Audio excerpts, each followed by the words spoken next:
Hi, everyone. It's Kiki, and I have a first timer on this episode this week with us. This is my lovely friend, Bridget Williams. Yeah.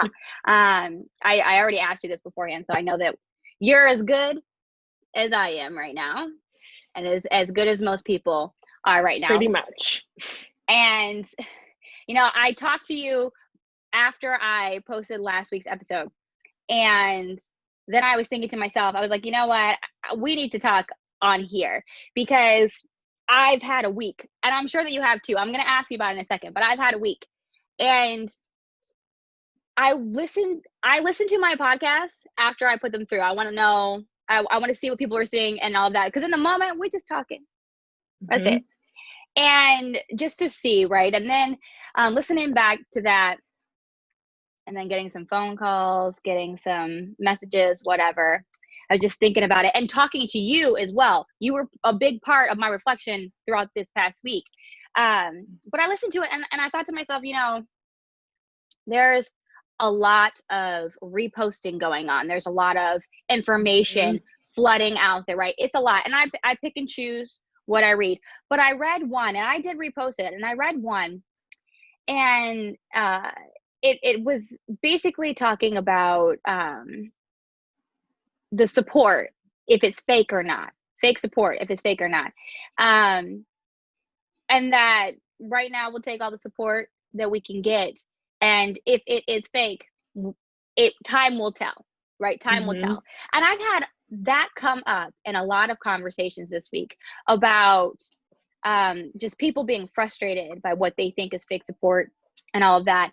And during my reflection, because of something we talked about, I thought to myself, I wonder if anybody looks at me and thinks the same thing, right? And nobody said anything to me about it, but I just wanted to give myself a checklist, right? I wanted to give myself a checklist because I think that we're always growing, we're always learning, and nobody is without fault, right? So you can misstep at any time. But I was thinking about that because starting this podcast a year ago, right? Almost a year ago now, because it was August, right? So almost a year ago, that why did I start this podcast? All that I was kind of going down that rabbit hole. And I was thinking about what I have set up right now. And what I learned from that is that not anybody that knows me personally, could they question that. And I don't question it within myself either, because I know myself personally. But from an outside perspective looking in, if you're watching last week's podcast or you're listening to last week's podcast, I said there might be some people that are surprised because I normally don't post or talk about this, right? And so I asked myself why, because I talk about it all the time. Right. Off social media. So why is that, right? And that's kind of like a comfort level of not really having an understanding of social media, right? And coming into it with this podcast and not really knowing much about podcasts, trying to get it out there, trying to get some sort of following or whatever. And that really wasn't the purpose of the podcast that I started in the first place. The purpose of me starting the podcast was to have a place, a safe place to vent and to kind of have a therapeutic release and to just have those real conversations, but have them in a platform where other people could benefit by listening, because I've been told that my perspective is helpful sometimes, right? So whether it is or it isn't, whether you need it or you don't, that's why it was created. And that's not what I was using it for. And so I kind of went down that rabbit hole, and I thought to myself, why? Because one, I do not have the time to manage 4 accounts. I don't have the time to have a website, to have the podcast producing by myself. I don't have the time to have a separate Instagram and a separate Facebook for my podcast, as well as my own personal one that's already been there, that all my family is actually looking at and trying to get people to go on to both. And sometimes I'm posting the same thing on both. Sometimes I'm posting different events on either. It's too much. I can't do it. So I cut it out. So if anybody's listening to this and they go and they try and look for the podcast Instagram, you're not going to find it, right? I have made my personal Instagram no longer private. And the details are all there. And the details will be on this when we post it, right? And so there's that middle ground is out, right? So I thought to myself, how could somebody see that or misinterpret that looking in? It's because of my inconsistency from having myself spread thin, right?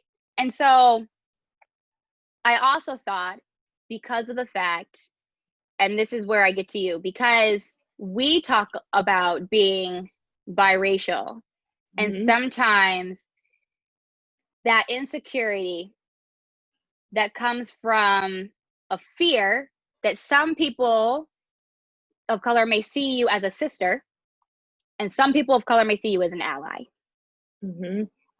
And going down that rabbit hole and really just reflecting on it in myself, I asked some of my closest friends and family who are people of color. And I think something that I wanted to share with you that was told to me kind of like put me back into not worrying about that, because at the end of the day, that doesn't matter.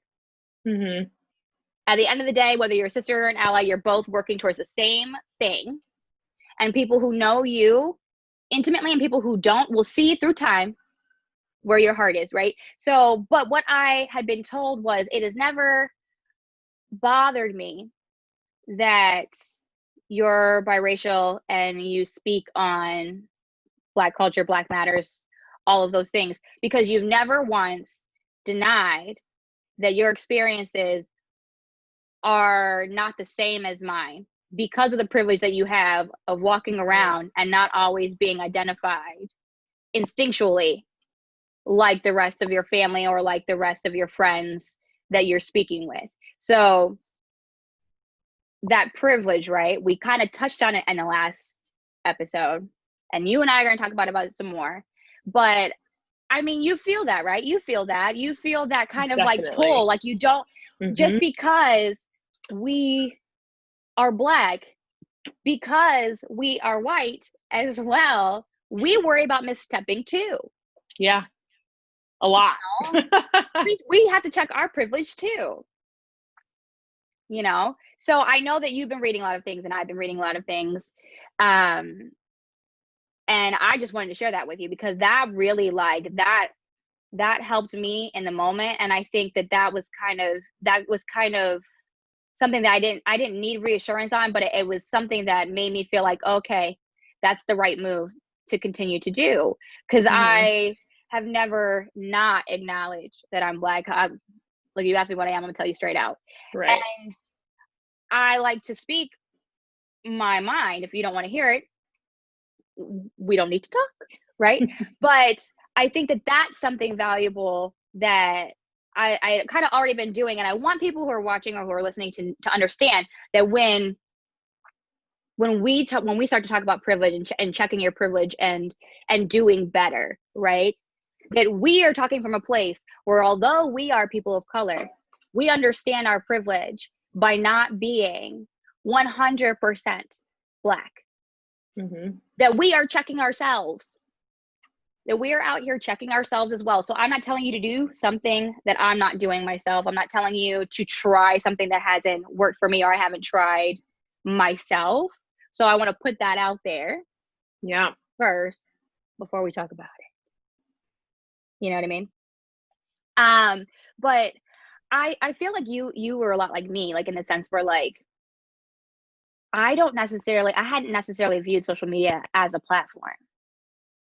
So it's a learning, you know, to be posting all the time. You know, and I don't really think we've been friends for a while now. I think that you're pretty much in the same boat as me. Like, how is that going? Yeah, I mean, I've been actively anti-social media pretty much since the dawn of social media came out. So, and it's always been something that I've talked about, and almost a flaw in a sense, because I recognize that is a platform that I should be exploring. You know, I'm an aspiring musician. I'm all of these things, and I haven't used social media to express my feelings. And like you said, also, I've always had opinions on all of the injustice that's happening in the world, but I've never vocalized them on a public matter. I've very much vocalized them within my friends group, and I've always been actively against and trying to correct the things that are happening in, all of today's mishaps, which are never ending, it feels like. But it is interesting that you say that, because it's true. Like I truthfully have also not used social media as a platform to say anything. Well, it's a learning, right? So this is a new world for us. And some people, that's why I say some people may look and be like, oh, fake support. And that's fine. I'm completely okay with that, because of the fact that, like you said, I know what my conversations look like offside of media, but I think that you and I are on the same age. And I think that a lot of people from my generation, look, when Facebook became a thing, I was already in college. Right. There was no Instagram, there was no Snapchat. And really what I used Facebook for was to share photos with family that I wasn't living with anymore. To kind of like, we were coming out of the age of AOL Messenger. We were coming into the age of posting statuses, right? Yeah. And so that's what it was. Like, hey, what are you doing? Where are you at? Like, because we weren't texting a lot, because texting cost money. Yeah, there was no unlimited plans. There was none. Okay, so that has where it has always been for me. I never viewed it as a platform. Now my management jobs, my managerial jobs, that's my platform. I'm somebody that people look up to in their workplace, and you set the tone for that. I consider that a platform. I think that probably you yourself, people like Asha, you who are artists in music and whatnot, like your art is your platform. Like when you're on the stage, when you sing, when you play, that reflects what you feel in your heart and what you believe as a person between right and wrong. And so that's like your comfort zone and whatnot. If you're somebody who's a writer, right? Like that's your platform. That's what you do. You write. And I think that you see all of these posts that talk about there are different ways to support. And I think that there's also different platforms to use. And where I may still be figuring out social media, for me, my platform is this podcast. So it needed a little cleaning up. It needed a little reboot. It needed a little focus, right? And it's got it. And with time, while I continue to start to treat social media like a platform, I will learn. But that's a habit that has to be broken, because I'm sorry, that's just not what it was. That's just not what it was. Yeah. And so it's a new thing. So part of that was getting rid of all the extras and just having the one, because that's all I have the stamina for. But I think that mistakes are going to be made. Missteps are going to happen as people are doing that more. But I honestly, like, I'm okay with the overload and influx of information that's flowing through. I'm reading what I can get a chance to read. I'm saving things that I don't get a chance to read in the moment. I did some research really heavy on in the beginning of the week to try and find like areas that I don't know much about, right? Like I am the first one to say I don't know a lot about law and policy, the judiciary system, and I want to know more, and so I mean things to follow, like the NAACP LPD, right? Like that's they are good at that. They know what they're doing. They are good at that. Like I am okay with the influx of information that's coming in, but it is getting to be mentally a lot. It's getting to be mentally a lot. And so what are you doing? Like, what are you doing to not kind of get burnt out? To be honest, I am struggling to not be burnt out. I think that, since George Floyd's death, I've kind of been on an overload of information. And I know that a lot of people must be feeling the exact same way, because it has been an overload of information. And, just like you guys addressed, you and Asha addressed, like this is the first time this has received this much attention from people outside of the Black community. And this is honestly almost a global uprising at this point. Right. So I've been struggling, and I've been trying to use music and the things that make me happy to not be Mhm. overwhelmed.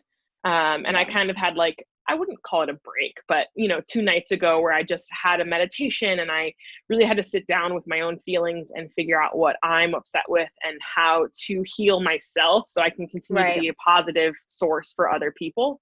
Right. That's what I pride myself on. I pride myself on being a positive source for other people. So it's been difficult. It's been an overload. And like you said, haven't used social media as a platform. So the fact that I'm on social media now every day, it Right. feels exhausting. It feels Right. really hard. So just trying to navigate that in my own way, Yeah. and kind of succeeding. I mean, it's rough. It really is. I give it to people who have already figured that out. But I mean, I'm Mm-hmm. committed to trying to figure it out. I think that by eliminating some of my extras that weren't necessary, that's going to become a lot Yeah. easier. And so I'm kind of more excited about that. And I think after reflecting from last week, I think something that is giving me kind of a boost of energy is this podcast, because I kind of lost Mm-hmm. sight along the way when I first started why I had wanted to get back into it. And one of the reasons why is the same way that you pride yourself on just like positivity and like, and because you are one of the most positive people I know, Thank you. just so you know. But I feel like we all have our own sets of skills and we all have our own strengths that are really helpful in this time. Mm-hmm. And last week, I think I was so tired. And where I was at last week was just don't come to me with it. Like, just don't come to me with it because I'm Yeah. tired. I am tired of working for you to Mm-hmm. figure it out. And then I thought about what one of my strengths is. And the one thing that really made me think that I should start a podcast to begin with is the fact that people seem to think that my perspective is interesting and seem to think the way that I speak makes it easy to understand. And so as tiring as it is, it's actually giving me like a boost of energy because Mm-hmm. I've had a lot of conversations, and I'm sure that you've had some too. I'd be really, really interested to hear from people in response to the last podcast. And what I learned is it is helpful to do it in this forum. It is helpful for people to be able to see the body language and to see the facial expressions that go with the tone. So I think I'm going to keep doing that. But also, it's just helpful if you aren't a person of color to have uh, just someone that seems to somebody else that's checking their own privilege, whether some people think that they need to or not, is Mm-hmm. checking their own privilege and constantly kind of reevaluating and self-evaluating and trying to figure out how they can help, right? And that looks different for every person. But I had an interesting call and I want to talk about it. But first I want to see, like, has anybody talked to you this week? Like, what have they been asking you? What have you been talking about? What do those conversations look like? Surprisingly, a lot of those conversations have been a little more along the lines of talking about what the people that have been talking to me, what they're doing now and how they're helping in this. I call it a revolution because what else could it possibly be? Right.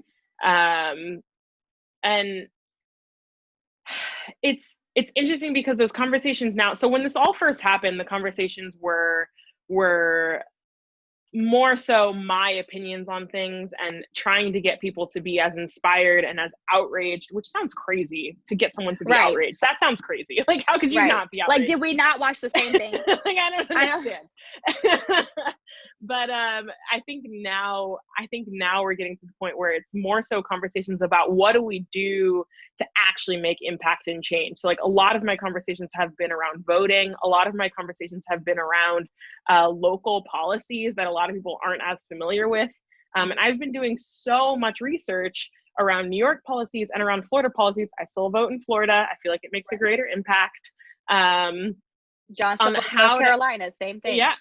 Same thing. About how to actually make change on a grander scale. So a lot of my conversations this week have been about that. and have been about how we can get involved in the community to continue our work.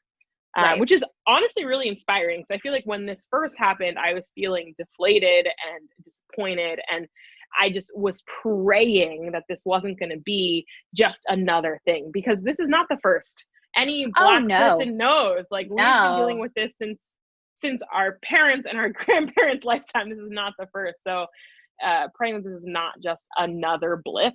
And it really feels for the first time, it feels the first time for me, this is actually hopeful in moving forward in a positive way. And I'm not saying this is going to happen overnight, because we're talking about legislation. We're talking about actual law changes and complete reform. So this is obviously going to take a very long time.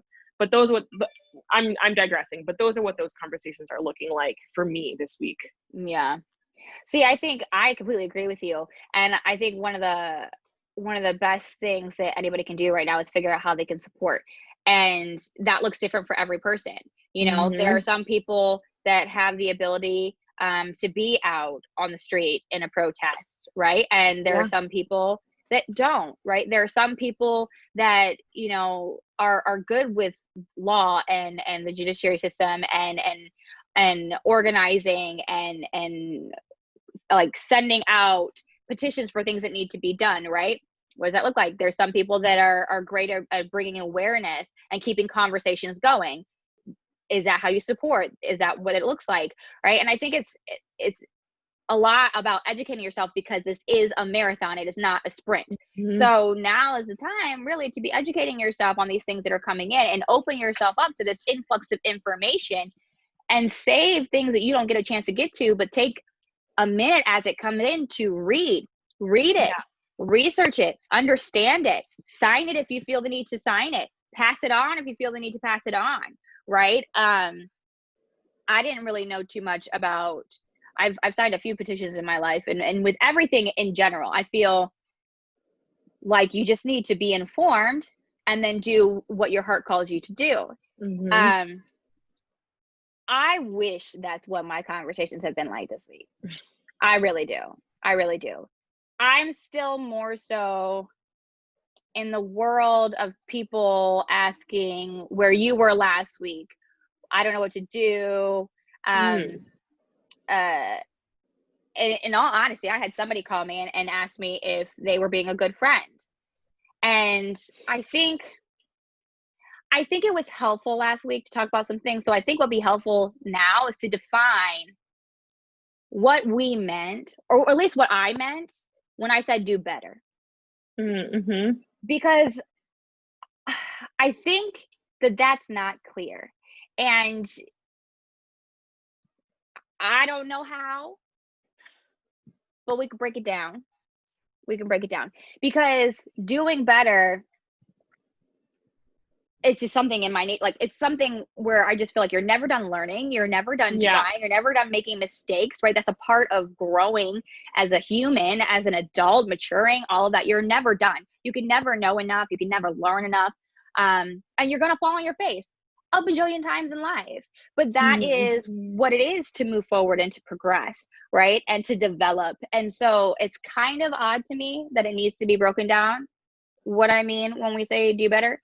But I think that it seems like my perspective was helpful, at least on a surface level. I don't know, only time will tell if it was really helpful or not. So I want to talk about that with you. So one thing that I think is when people ask me questions, I've been asking them why. And so when I think one thing that I say when I mean do better is when you are asking your question, stop asking your question and ask yourself why that is a question. Does that make sense? Like, yeah, it does. You know, I think, did you post that video of the young woman who was talking about the what and the why? She was talking about the looting and the rioting and Monopoly. I know what video you're talking about. I don't think that I did post it, but yes, I know what you're talking about. Yeah. That hit me home when I was trying to figure out how to explain Like, you're asking the wrong questions. Right. And so when you're looking at information, instead of asking the what, ask the why. Why? And what I found when I was talking to this person that called is every single time I asked why, there wasn't an answer. Mm-hmm. There just wasn't an answer. There was a lot of silence. There wasn't an answer. And so I think that you have to be open to learning something different. And part of that is being open to reevaluating why you have agreed in opposition before. Mm-hmm. Right? And asking yourself why. That's a hard question. Yeah. It's a hard question if you're asking yourself in the mirror why. That's a hard question. You know, perfect example. You and I used to work at a store. We used to be in retail. And we used to work in a very swanky neighborhood. Mm-hmm. And yeah, I said swanky, a little swanky neighborhood. And I remember this is not the first time that Black Lives Matter has protested in New York City. Nope. Okay. And this is not the first time that for days on end we have peacefully protest, because I'm still going to call it a peaceful protest, because I know those protesters out there in their heart, and they are peaceful. And yep. I know what the escalation is, what the instigation is, what the agitation is. And so the protests are peaceful. This is not the first round of peaceful protests for Black Lives Matter in New York. Nope. And I distinctly remember in 2017 where Black Lives Matter was marching down Madison Avenue. I was there. And I know you were. And a fellow manager walked to the front of the store, and we have glass so people on the street can see you, and you can see in, and stood with their arms crossed and was just staring. And and to the right of this person was a security guard who was African American, and she looked so uncomfortable. I mean, it's her job to be the security guard. She is the security. So I'm not quite sure why there's somebody in my area. That's a good question. Why is there somebody in your area? Why is there somebody up here seemingly doing your job? And so I felt the need to intervene. So I walked up and I asked that question, and I said, why are you up here? Why are you standing in the doorway? It's kind of awkward if you're looking from the street and you're attempting to come into the store. It looks like you are not a happy person. And your body language would make me want to walk right by. I would not want to come in here. And the answer to that question of why was, well, I want them to see me here so they don't have or get any ideas about coming in here. Next question, why? Why would they come in here? Right? Well, I don't know. It's just they look upset. Why do they look upset? Because I don't see any of this. Okay. Well, I don't know. I'm not sure. I just want them to know that I'm here. Okay. Why do you think that your presence here would make a bigger difference than a security guard's presence and the armed enforcers who are walking in the same direction as them during this peaceful protest? Mm-hmm. I don't know. I think that you should go think about that away from the window. Right? I think that when you ask people why, and they really have to stop and think about the motives and the intention for their actions and what they're saying. Yeah. You open up the conversation and you put the focus on what really is happening. And that's not an easy skill to do. I think that sometimes when we get passionate about things, we just we can be derailed. Yeah. We can go into a disrespectful avenue or whatnot. But a simple way to catch your breath and stay calm in a conversation that might be uncomfortable or that might be really important, like this conversation needs to be had, is to ask the question why. Mm-hmm. So I think that if that's something that gets used in just my normal conversation, I think that if you're trying to do better and you're checking yourself, ask yourself why before you go on with this conversation. or before you go on with your post, or before you go on with your tweet, right? Ask yourself why. And all of these things, I think, go along with checking yourself, because I think that a lot of people should be checking themselves right now. Yeah. I think the reason why fake support and having to be concerned about fake support is a thing is because there are a lot of people that have been using social media as a platform for a very long time. Yeah. Well, now are posting things that they had never posted before. Mm-hmm. Right? And I think all people across the board have been very confident from behind the privacy of their cell phone or behind the veil of their computer to post and repost whatever they want without taking a beat and asking themselves why they're reposting it. Why are they sharing it? Why is what's on this piece of paper resonating with me? Mm-hmm. Right? Because if you ask yourself why, and you could not come up with a clear answer, you might be called to do the next thing that I think constitutes as doing better, which is doing your research before you open your mouth. Yeah. I don't know. I've had some conversations this week, Bridget, and I can tell. And maybe we are privileged in the sense that we never looked at social media through this lens before. And so we are coming into it knowing this. Maybe this is a nugget that like people like this is another bubble to pop. I don't know. Yeah. I mean, you asked me like what people have been coming to me and talking about. And the flip side of that, I've been doing this really interesting thing, possibly insane thing that I've been actually, I wouldn't say targeting, but I've been kind of weeding out certain people that are making comments on things that they're not anti the movement, but they just aren't quite where they should be on a open level, and I'm using very particular words here.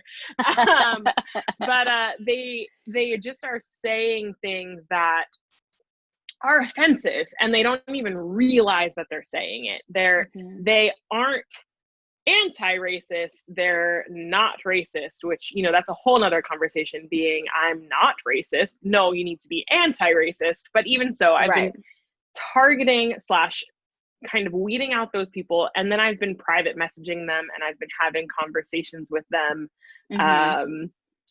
which has been hard, and I've had to exercise patience, and it's been enlightening because I've had to then talk about those things and ask them these questions and be neutral to try to get them to understand that their worldview is limited, and they haven't exactly, they don't have the understanding of a Black person to understand how we've had to operate in the world and how full Black people have had to operate in the world. I mean, I shared my story, which, you know, is on Facebook, but even so, my story is so privileged compared to most other stories.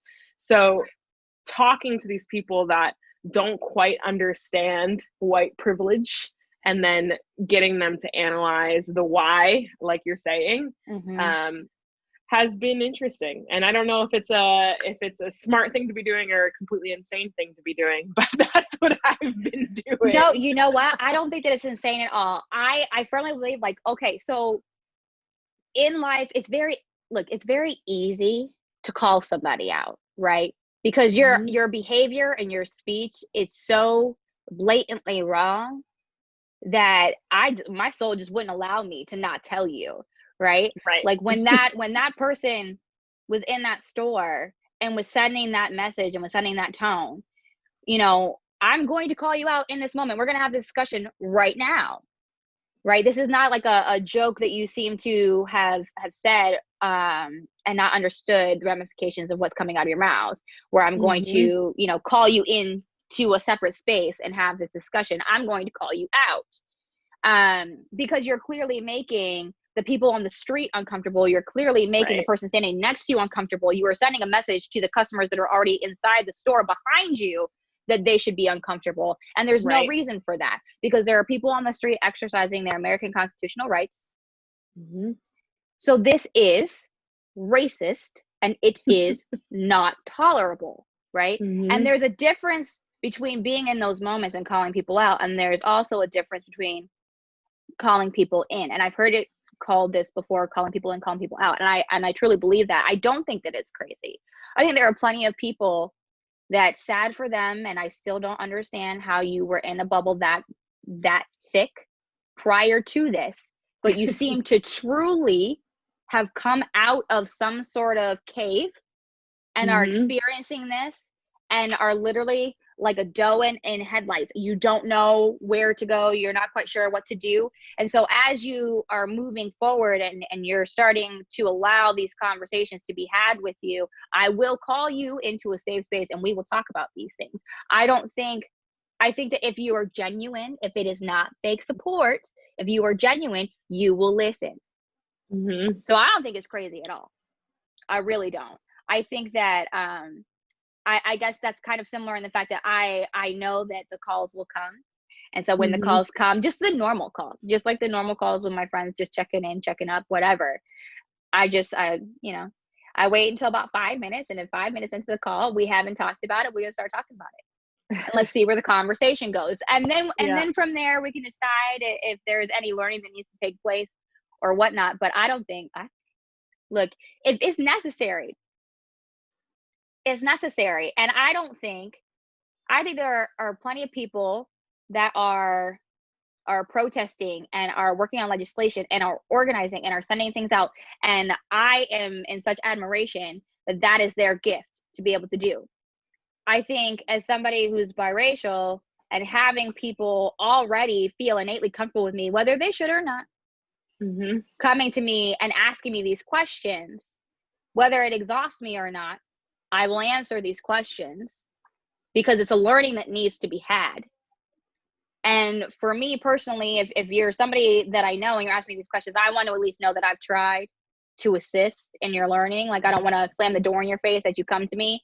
And I also, if you're saying on a social media platform that you are trying to have an awakening, you should welcome the conversation.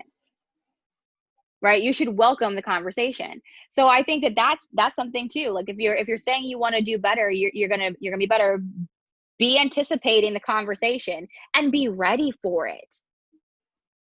Just be ready for it, because the next little nugget I have for if you're trying to do better, when I was saying do your homework, do your research, come ready. Because I think that a lot of people, like I said, have fallen into this. I post what I post, I share what I share. And I don't ever stop to ask myself why I did that. Like, what is it about that resonated with me? And what do I know about it beyond the face value of it before I clicked send or share? Because once you send it out into the world, you've given the world permission to comment on it. And if it is controversial, come ready for the controversy. Yep.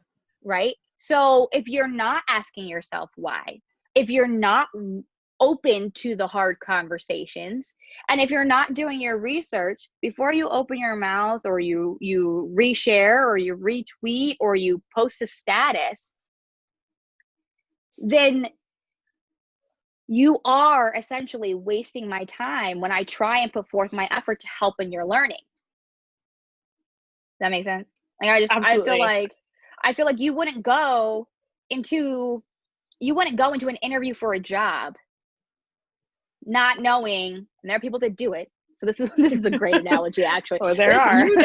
There are people that do it, and this is a great analogy, actually. You wouldn't go into a job not knowing a little bit about the company that you're working for, not knowing what you value as your strengths as a person, not having basically your resume of the things that you are involved in and the things that you're helping with, and not coming with a list of questions after you're done with your interview to discuss at the end of your interview with your potential employer. You just wouldn't do that.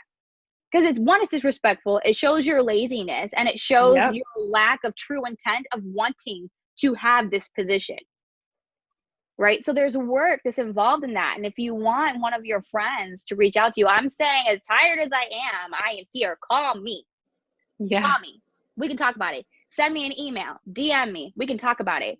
But if you're doing better, when I ask you to do better, what I mean by do better is come to me ready to talk about it. I'm not here to educate you. I'm here to talk about it with you. I think it's interesting too that you say that, I have to say, because we're in such a weird time in society where we are putting forth false information or putting forth uninformed information. I mean, our president is a whole other matter, but like, we are sharing news that is not true. And we're adamantly certain that it's true because we read it on this post. And it's like, you have got to do your dang research, and you've got to understand what you're putting forth into the world, or you're continuing to spread this misinformation. And it's like, it's amazing to me. I mean, that is actually the perfect analogy, is that it's like a job interview. If you're not coming prepared to get the job, why are you there? Right. Why are you there? Why are you here? If you don't want the job, and if you're not going to do the work to get the job, then you're not going to be employed. So it really is the same exact concept of why are we sharing mindless information, because we think that we're for something. And it kind of all relates to being fake supporters. You know, it's like, if you actually are trying to be better, you're going to put in the time, and you're going to understand what you're putting out there. So it really, I mean, it all relates, and it's infuriating. Time's going to come. Your patterns are going to show. Behavior is either there or it's not. And I don't need to judge you for that. It will all play out in front of me, you know? And so that's why I think that I wanted to check myself when I read that, because I had a thought. When I feel like when you read something or when you hear something and you think in your head, am I guilty of this? Are they talking about me? Do I need to call this person? Do I need to whatever? Then there's something about that message that resonated with you, and you need to figure out on what level why. You need to figure out on what level why, right? And so when I read that about fake support, it was because I'm inconsistent in my presence on social media, because it's a learning for me and because I'm spread thin. So let's correct that. And let's move forward, right? And time will show that it's not a new trend, what I choose to discuss, right? And so, and people will love me for it or hate me for it. Doesn't really matter. This is me. I think the same way, if you're somebody who's actually trying to do better, time will show that, because your effort will show, the way that you listen will be evident in the way that you proceed going forward, right? And if it is fake support,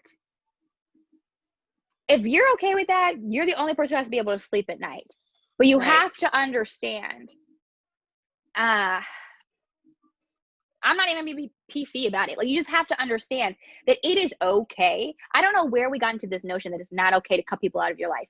That it aggravates me, because if something is not good for you, if you go to a doctor and your doctor tells you are having too much salt, your sodium intake is ridiculous. I don't even know if that's what affects your cholesterol, but your blood pressure is through the roof. You need to cut out salt. What do? You go home and you cut out salt. If somebody is coming into your life and they don't have the same moral code or the same foundation of values that you do, if you keep them around you, they will become a negative presence. So as you grow and you realize we are very much alike, you find your people that you're growing with, right? And the people, as time goes on, you realize we're not. You grow apart.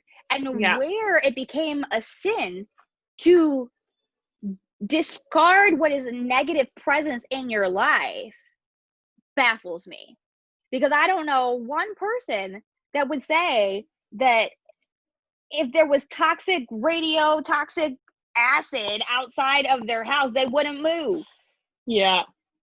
They wouldn't move. This seeping into your soul. Like, this is how you don't sleep at night. This is how you have stress and anxiety. This is how you have just no sense of order or focus, because there is negativity in your life and you have to weed it out. Right.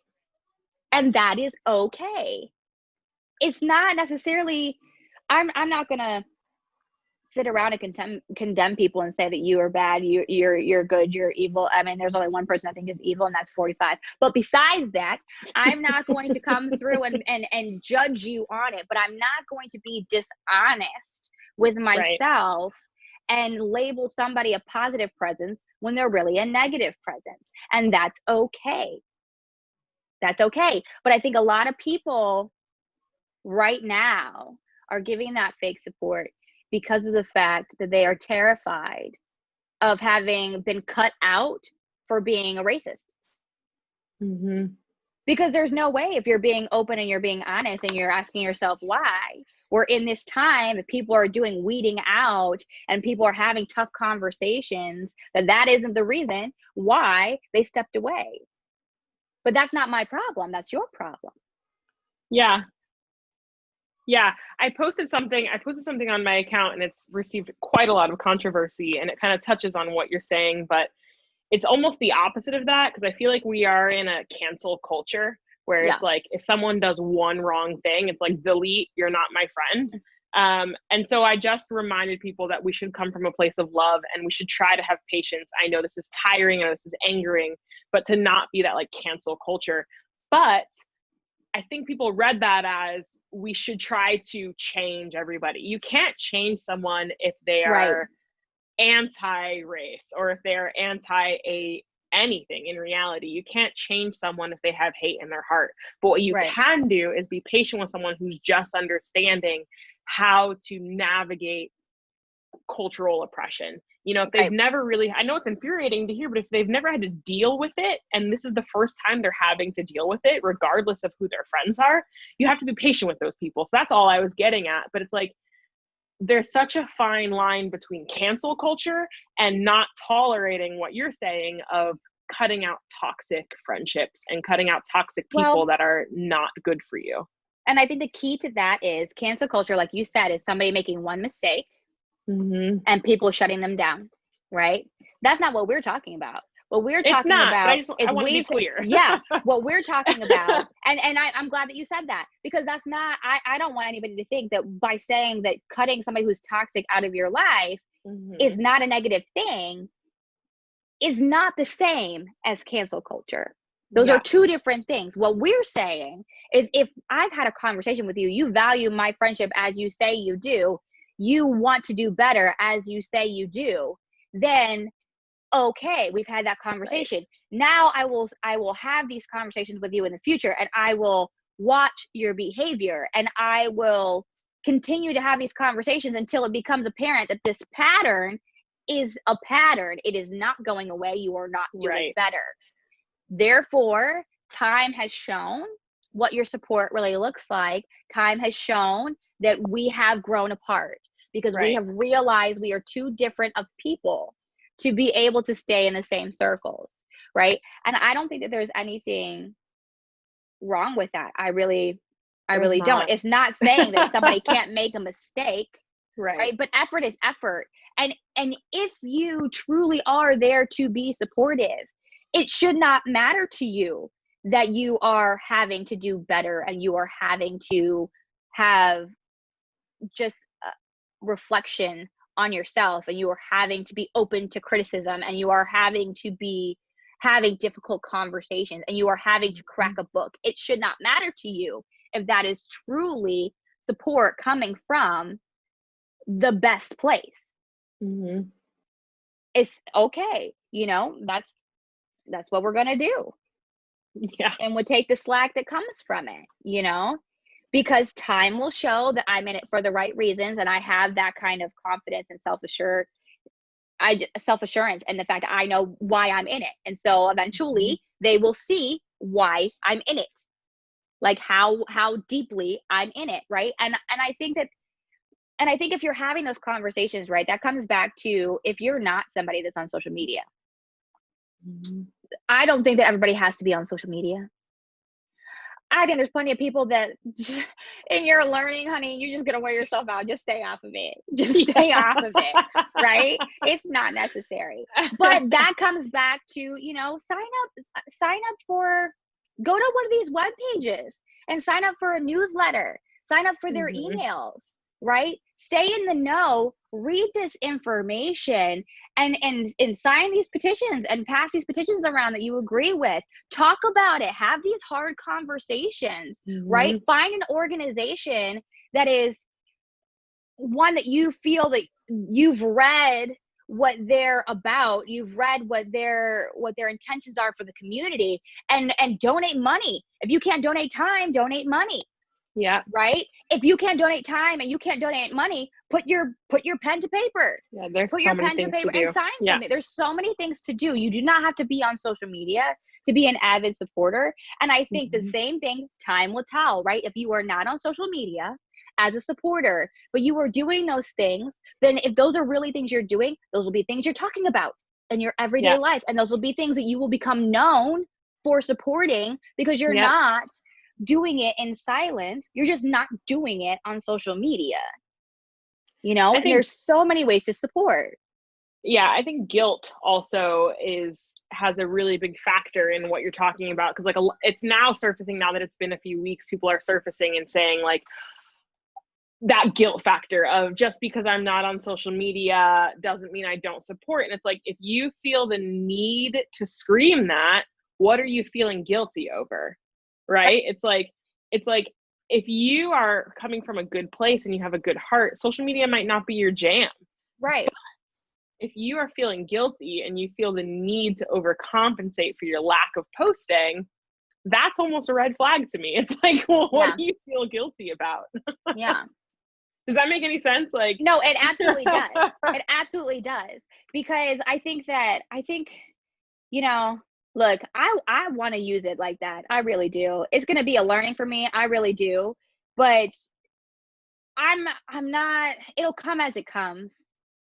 It'll come as it comes. That right now I know I got Insta stories down. I can handle that. So I'm doing that. But I'm on my own level of support inside my own home. You know, we're having those conversations.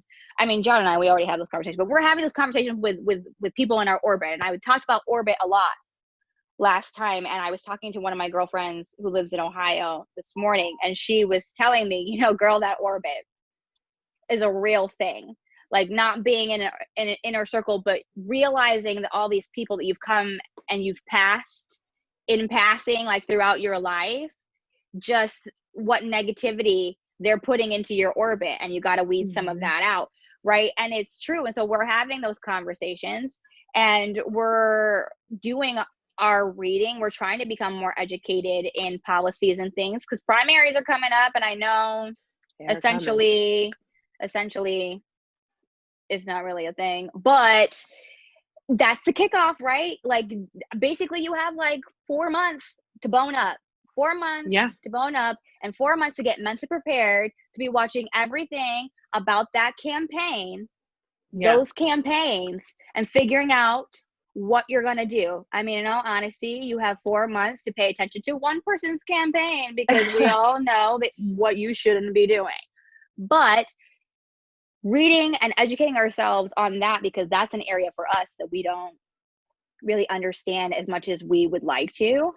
And then just getting ready to vote, right? Those are the things we're doing. And that's how I can help. And this is how I can help. It seems to be helpful. I feel like Asha had made a really good point last week, and she had said there's most likely a lot more white people or people who have been in a bubble on my social media, on John's social media, on her boyfriend's social media, you know, as a white person, as a biracial person, there's probably a lot more white people who need to hear a different perspective than there are on hers, you know? So figuring out the way in which you can support is my next how you do better, right? Figure it out. take all of this overload of information and the things that are sticking out to you and the things that you are managing to be able to not get burnt out on helping, right? Like, I think that that's a tell of what your strength is. Yeah. You know, do your reading, do your learning, figure out the different things that are going on right now. Like what is being accomplished right now and who is heading that, right? Find these people, follow these Instagrams or find these web pages, sign up for newsletters, follow those newsletters, and they will ask you for what they need. They will tell you what they need. You don't have to ask them. They will tell you what they need. They will tell you that they need volunteers. They will tell you that they need petitions signed. They will tell you that they need reshares. They will tell you that they need donations. They will tell you where events are that you can go to, right? Find these people, follow these people, do your learning, and when they tell you what they need, do what you can. Commit to doing what you can. I don't think you need to overcommit at this point. I think that you just need to really educate yourself and understand what your strength is and where you can support and commit to continuing to support in that way until this race is done. Yeah. You know, I mean, is there anybody that you're following now that you weren't following, you know, a month ago? Definitely. And that you would think that like people should be following right now? Like it's benefited you in your education and just your learning and you being able to find the avenues in which you can best support. And so other people should maybe check them out. Yeah. I mean, I think the obvious one is the ACLU. I've always kind of seen them in the highlight of things, but I've never actually really followed them and what they're for and what they're supporting. I mean, obviously I've been for what they're supporting, but just following their posts and following their actions, you know, change for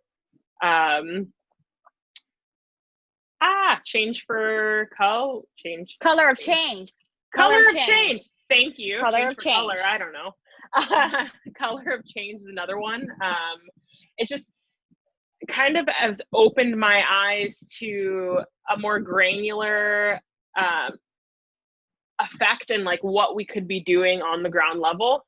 And honestly, for the first time, which this sounds really bad, but it's true, for the first time I'm actually following local politicians. It's like I've always followed who I want to be president or like who I want to, like people that I'm seeing making big changes in a big way in larger scales, like in the presidency, you're in talking the Senate, on a local in the level. House, but I'm talking about like local, like your judges, even like that really low factor local politician.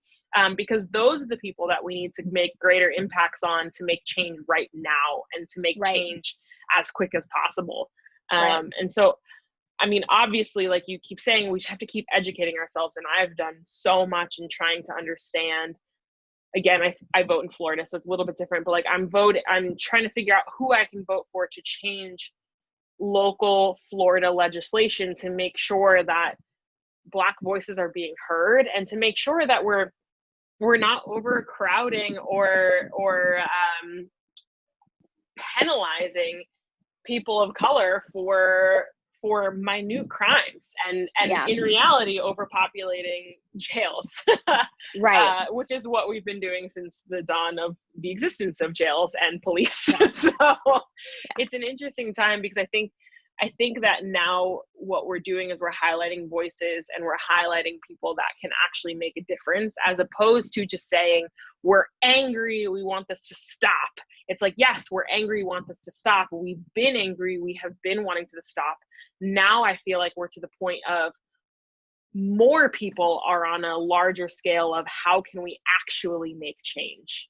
So I don't know, that's kind of who I've been following and what I've been doing. It's like these people who are on the ground level and really wanting to, you know, like the eight things that need to change in police reform and the eight laws that need to get passed. That's another great thing to be following and making sure that we're paying attention to. Yeah.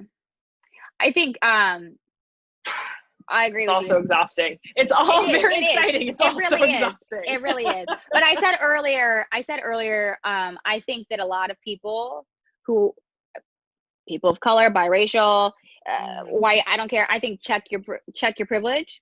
Check privilege is a really good one to follow. Look, they even have summer school. If you really are committed, you can take summer school and check your privilege. All right, check it out because those ladies are amazing. You said Color of Change. I agree with that. I said earlier NAACP. You said ACLU. I also follow Grass Law Project, but I've been following Sean King for a while now, and so that's like his law project that's been coming through. It's not just his. There's a team, but I have donated to them, and so I really do. His feed is one that I go to kind of see incoming information and give me a starting point to go and read that on my own. You know, as these things are coming in, he's not the news. He's not the news, but a lot of people share things with him, and so he's a good source to kind of see just real time. Like I've gone there. I had to take a break from him one day because it was just too sad to see some of the videos that were strolling in from the protests. Just the agitation and the instigation. It was just I had to take a break after I saw that elderly man I had to take a break after I saw him get knocked to the ground and people walk right by him. I had to take a break. But I follow him too, Sean King as well, because I feel like he's very on top of it. And I get newsletters from all of these people. I get daily emails from all of these people. And it is helpful for somebody who does not know a lot about policy and how to make real change to have these people sending me messages every single day, giving me a starting point. So I really recommend following them. But I also want to say, and I post them all the time and I have no shame in my game. You should follow Sync Ladies, because in this, like, you got to find your joy wherever you can. Okay. And if you don't know who Sync Ladies is, it's synchronized tap dancing. It is a group of African-American females that literally have swagger that nobody else has. And they tap dance and it lifts your spirit. But they also, you know, do routines and things with other companies. Like they did something really sweet with the Rockettes. They've done some with I think I saw one, and I could be wrong on this, with the Alvin Ailey group. But they literally, like, when there's too much, when it's beginning to be too much and I'm on social media and I need to break something that lifts my heart, lifts my spirit, I literally go to their page. Because a break, it's a break. They are beautiful. They are elegant, and they speak their message through their artistry. They show their support through their artistry. Literally, it'll make my day. I will, like, you know, you watch a movie or you watch a video of Izzy the Frenchie and you smile. Let's be honest. If you don't know who Izzy the Frenchie is, get on Instagram. But if you watch that, you're like, that little dog is cute. Okay. And for that 5 seconds, you don't have to think about how much more work needs to be done, right? You can decompress for that 5 seconds, right? And when I go to their page, I get to decompress for a whole 5 minutes. I just watch their videos and I wish that I had that God-given talent. But those ladies, I think if you are looking for something to kind of lift your heart, follow them. And I wanted to do this. This is petty of me, but I don't care. I want to do this as well. We had talked about the fake support that we feel we see out of some of these influencers and some of these bloggers. I'm not going to go off on a tangent about all of the Black female influencers and beauty bloggers who you haven't been paying attention to until this week, but you've been sharing other influencers and other bloggers that you support and are inspired by previously throughout your entire career on social media. Not gonna talk about it, but there are some, I've been seeing people shouting out some companies, some brands, some products or whatever, what they really use. And I'm gonna tell you mine, ones that I actually use, ones that I have not been sleeping on. Kushni. If you don't know who she is, if you don't know what that design label is, look it up. I'm wearing a Kushni dress that I stalked that dress for months. It got down into my price range. That's okay. Incredible. And I'm wearing this berry colored dress for my rehearsal dinner. So at Kushni, check that out. Another one that bloggers shouldn't have been sleeping on. She's all over the red carpet. Open your eyes. Pattern. I love Tracy Ellis Ross. So when she came out with Pattern Beauty, I know. Okay, look, my curls are 3A, but I tell myself they're 3B so I can use Pattern. Some days they are. Some days they are. But, you know, some days, like in the winter when there's not really a lot going on and my hair is kind of dry, they look a little 3A. But Pattern Beauty, Tracy Ellis Ross. Like, even if you, in all honesty, if you have curly hair in general, you could use it. You could use it. Oh, you could definitely use it because it's for 3B all the way up. So, like, you're good. You could use it. But her also, have you ever heard of Flora Curl? I haven't. Am I saying it? Is it Flora Curl? I'm smelling it right now because it's in my hair right now. But that one as well. Like, and if you go to my Instagram and you go through who I'm following, you'll see these ladies. They're all in there. Flora Curl, it's, you know, she just, her and her page is so uplifting because there's so many beautifully curly haired children on her feed. And as a mom, that just gets me. I'm just like, I'm going to use it regardless.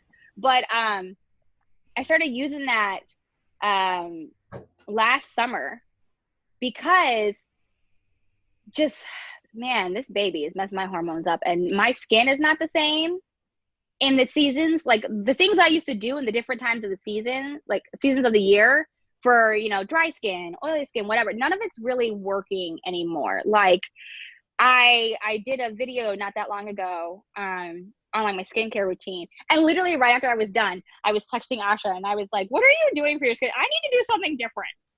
I need to like, I need to like change it up. I need to try something else. And so I've been using that for a while because it really is they have a really good leave-in conditioner. I bounced between that one and then when Tracy Ellis came out with hers, I used Pattern too. I can't help it. But Flora Curl Blueberry Bliss. If you're sleeping on that, let's talk about it. It's at Target. It smells amazing because it smells like blueberries. That's what I use for my edges. Not gonna lie. My slick back, I had somebody ask me last summer, it was so humid, I was doing slick back buns and I was really slicking them back. And they're like, you have hairspray? Like, I don't see anything, but man, that is like slick. And I was like, yeah, it's my face. So curls is a good one. And Unsun is good because in the summer, I don't know about you. You don't really wear makeup really anyways, but I wear light makeup. I do wear makeup, but it's very light. Yeah. In the summer though, I can't, I don't really wear much of anything. And they make a really good, New York. Yeah. They make a really good tinted sunscreen. So it kind of like just gives you a little bit of a glow. So it kind of takes away from any splotches or unevenness of color or whatnot, but Unsun. And I'll tag or I'll list all of these things and the ones that you follow too for people to follow. But I just think if you've been sleeping on any of these people, I'm glad that you are coming to the party. I'm sorry you were late. You know, you missed out. Because a lot of these people, I went to go reorder some. I'm almost out of conditioner, and I went to go order some, and it was like, I don't know if it's backed up because of COVID or if it's backed up because of just people, like an influx of people buying Black products. Regardless, like, look, I'm happy people are buying, but I was like, man, I got it so quick the last time, and now everybody's on here. Yeah, I mean, I think what it really comes down to is like the focus needs to be on building Black culture in business, and that's really what it comes down to. And it's like, obviously you're very excited about all of these products, and obviously like I've been very excited about all these products, but it's a matter of getting other people to be very excited about all these products, like, and not just because they put in a list in a Google search for Black owned businesses to support or to say about, you know, not just because they started like looking in their feeds to try and find like some influencers that they looked on their page and they thought their style was great. Like, really, once again, do your research, right. Try these things. These brands have been out here for a hot minute. They have been, and they're great. Like the product and is they're great. Yeah, they're great. I mean, like, Black Milk Vintage is another one that Black Market Vintage is like another one that I've been following for years, and just like their support for everything, their product is fantastic. And they've been, right now they're actually having a drive to raise money for, like, they have like June 19th t-shirts, which is t-shirts to raise money. But it's like, there's all these people that have been out here kind of doing the research and doing the things. I think so. As we wrap up, because we talked about a lot, I don't want it to get lost in all of the conversation, what we talked about, and the most important takeaway from this conversation for somebody who is in our orbit, right? Because it's going to be on your page too, girl. It's in our orbit. And you are saying that you are wanting to do better. Mm-hmm. This is what is meant by doing better. What is meant by doing better is doing your homework, coming with questions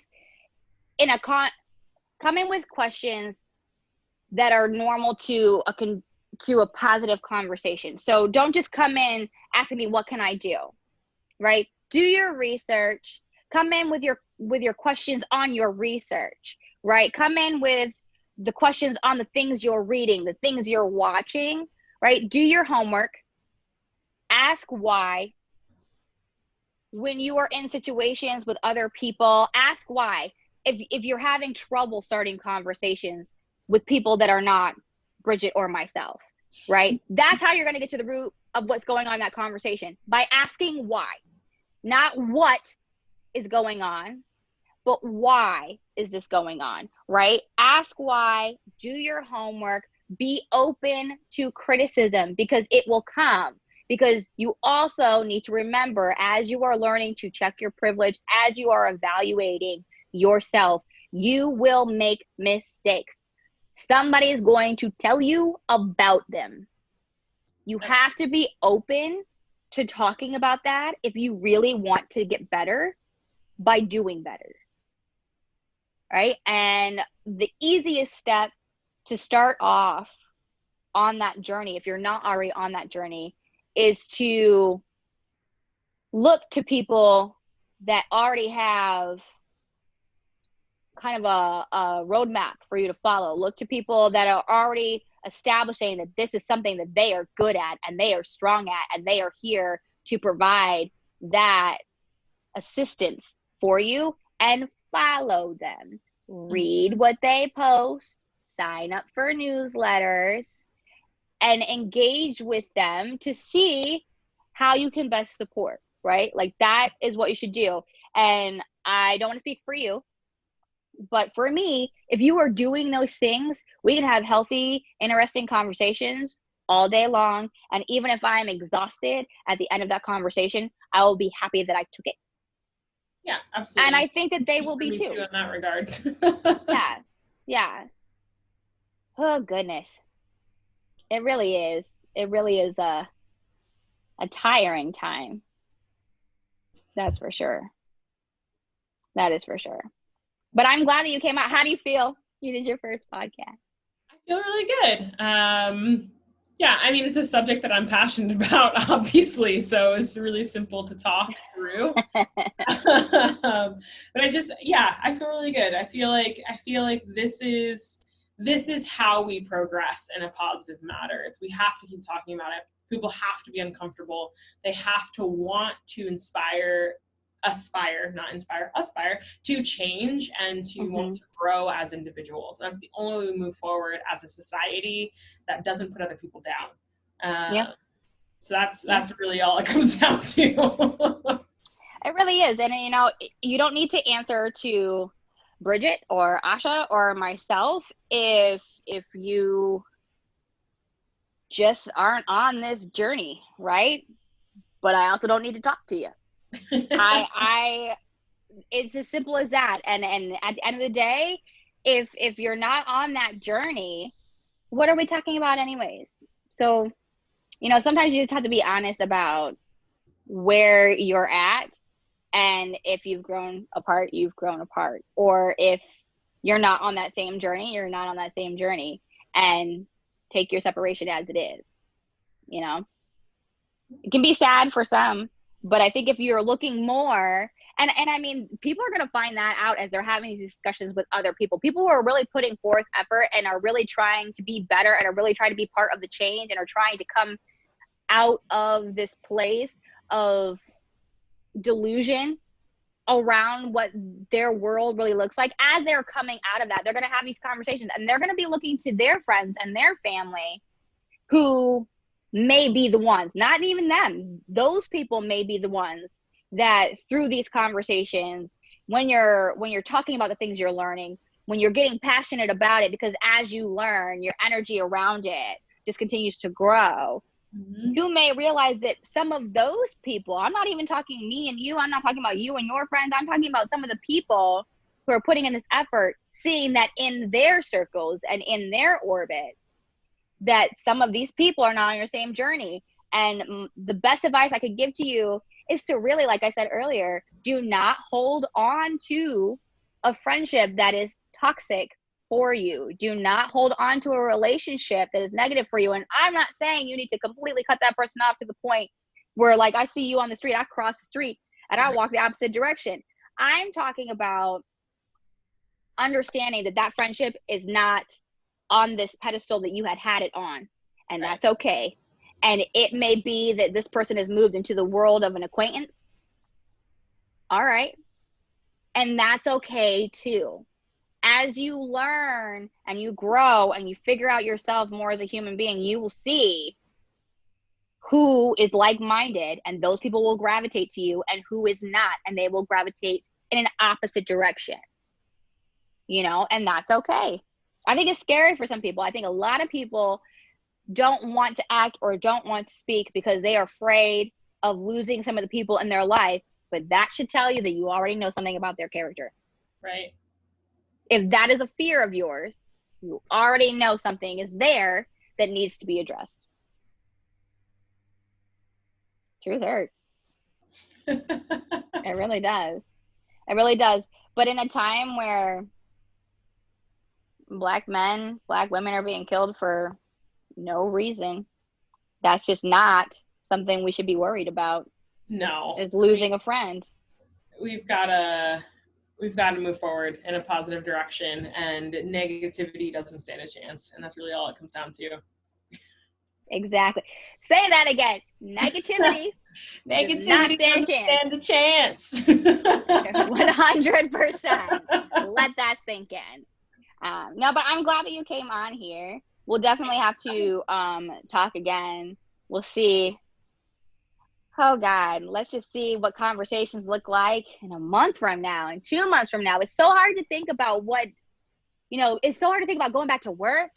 I know. Because we're still in quarantine. It's so hard to think about going back to work. What does that look like? With just everything that's going on right now, what does that even look like? Like, as the world starts to come out of the quarantines around this health pandemic, what is that going to even look back like, trying to get back into what people would call normal? Because this is not like going back is not, there is no normal there. This is all going to be new.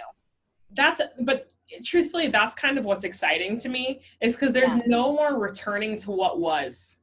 It can't happen. We can't return to regular whatever life. Like, there's no regular programming. It's like, this is moving forward, and we're going to have these conversations. We're going to return back to work. We're going to start opening up the discussion for uncomfortable things, and we are going to set the example for what is supposed to be happening. I think it's exciting. I think it's exciting that we're moving forward in this direction, and that we don't know what's going to come. Don't know what it's going to look like. No one knows what's going to come. Have no clue. It's like, look, you think you know, but we really can't. You really can't see what that is. So get your house in order. Get your house in order. Get your house in order. Gotta clean up your living room, because get your house in order. It sounds serious, because you just get it right and know what's going on. I said this last week, and I say this again. Things are going to get worse before they get better. So figure out, especially in this, because I see a lot of people that say that they want to be neutral. There is no neutral. Figure out what side of the fence you're on. Figure out what side of the fence you're on, because it is going to get worse before it gets better. And once you decide what side of the fence you're on, act accordingly, put in the work, and like pull up your bootstraps, because nobody knows what tomorrow looks like. No. Right? We're all just trying to work towards a better vision of that. You know, so you get me all excited about it. I was like, oh no, I'm real. And it's exciting to me. It is. It's like we're divided as a country, but we're also moving forward in a direction that's exciting. So we're divided as a country, but we are experiencing some unity that we should have been had. Yeah. Agreed. Like, so, I mean, I think only time will tell. I didn't say that enough. Only time will tell. I know. I feel like a mad scientist. Put the jacket. Yeah. It's all good. No, but thank you so much, Bridget, for coming on. And like I said, for anybody else who is watching this on YouTube or is listening to this on any of your platforms, there have been some changes to the Instagram. You probably can't find any of the previous podcasts for a reason. I did not delete them, but I did unpublish them, because there are more important things to be talking about right now. And those are going to be the things that are there. If you want to follow, the details are in the post. If you have any questions, DM. If you're a close friend, you've got my phone number, use it, and we can talk about it, as long as you're doing better. Okay. So we'll catch you all later.